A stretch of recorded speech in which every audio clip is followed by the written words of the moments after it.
beautiful. I want to be one of the first to welcome you into the brilliant 2019 in English. You'll look ever as gorgeous in the new year as well. 今年も愉快な英語のお兄さん、チャラ男です。本日は新年スペシャルということで、英語のみでラジオ版のトークをお送りいたします。人種差別についてと少し難しい話題を解説していきますので、必要な方は画面内の字幕をご覧ください。As we've moved on to a new year, I want to bring up a topic that's always in question. It's a question that I get every now and then from my students, which is there racial profiling or discrimination in the United States? The answer is sadly yes, to some extent. I will tell you first though, that living in the US as an Asian American for over 20 years, I personally have never been a direct target of hate crimes or hate speech. And I've lived in different areas across the nation, from East Coast cities to the South and across to the West Coast. I also take road trips across the US every year, so I've been to pretty much all states in the nation, from major cities to rural areas. I've been to the regions in the nation where the education system is different, where people would make remarks like, "Do you speak Spanish? You look Mexican. Is Japan inside of Mexico?" I'm 100% certain that she didn't mean it in a demeaning fashion. The Asian population was apparently abnormally low in that particular region, that even when we were having these small talks, the person I was speaking with did not have the extensive knowledge of the Asian geography or culture that made it difficult for her to hold an intellectual conversation. Now, what I've just told you is my assumption. Notice that I said I was in a region where the education system is different. The particular region I'm talking about is a rural area in the state of Louisiana, which has one of the lowest education attainment rates in the United States.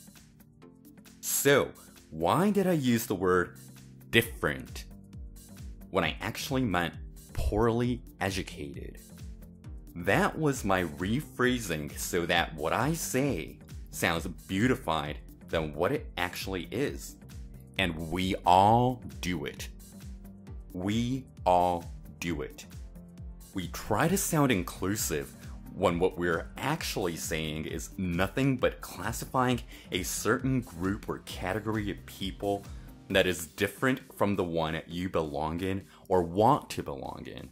If I were to meet another person from the rural areas of Louisiana again, would my uncontrolled response be that he or she is undereducated even before holding an extensive conversation? Shame on me if I really do. The worst I could do, or you could do, is to make an assumption of a certain group of people without actually knowing the individual person. Even if I have traveled across Louisiana numerous times, I have neither been in nor have seen the actual K-12 system in the state. I don't have any close friends that were born and raised in that particular region of Louisiana either. The ideal approach when meeting a new person is to see him or her for who he or she is, regardless of the person's nationality, social class, race, and other such classifications. Remember that I said Louisiana has one of the lowest education attainment rates.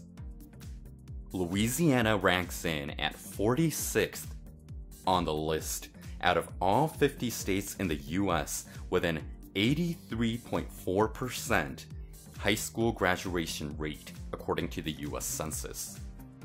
Now, if you have any idea of the US geography and states, where do you think has the lowest education attainment rate based on this ranking system? Take a guess on which state comes in at 50th place. The answer?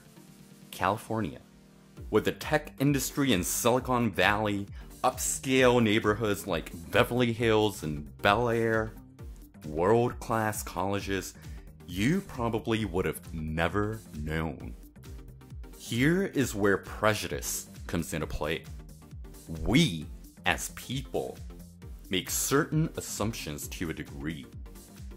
As long as the word discrimination exists, and it is not a word that only appears in the dictionaries and history books, then discrimination itself exists. The reason we are so sensitive on this topic and debate on it is because discrimination exists to a certain degree to this day. You can rephrase it however you want. Bias, prejudice, filter, classification, distinction. That thought leads me to the question, are we still living an extension of separate but equal? Things that you see in the media of a person of a certain color getting shot by a police officer or someone getting yelled at with racial slurs from a stranger aren't the things you see every day with your own eyes firsthand. Such actions are so politically incorrect and disgusting that it attracts many viewers. That's why it's news that goes viral. They intentionally impose harm upon others. We can only do so much to prevent hate crimes and hate speeches because the people who do it already know how wrong their actions are. The real problem is the more subtle parts. It's the question that we never ask and turn into biased assumptions. It's the things you can't see with your eyes or hear with your ears. That is something we can control as an individual, as a society, as a nation, by raising awareness. Spread awareness of your culture and ways of thinking. Spread awareness of history and why you think what you think. Spread awareness of your identity. Spreading awareness and listening to them firsthand is what avoids the confusion and the reason people make assumptions. The majority of you who follow me on YouTube and Twitter are the people who study English. English is the most spoken language in the world. We all know that, and that's exactly why you study it. It's a tool to communicate with others just like any other language. It's just that English is spoken and understood by a lot more people than other languages, so it's convenient. It's not that English is a necessity, but as I said, it's a convenience.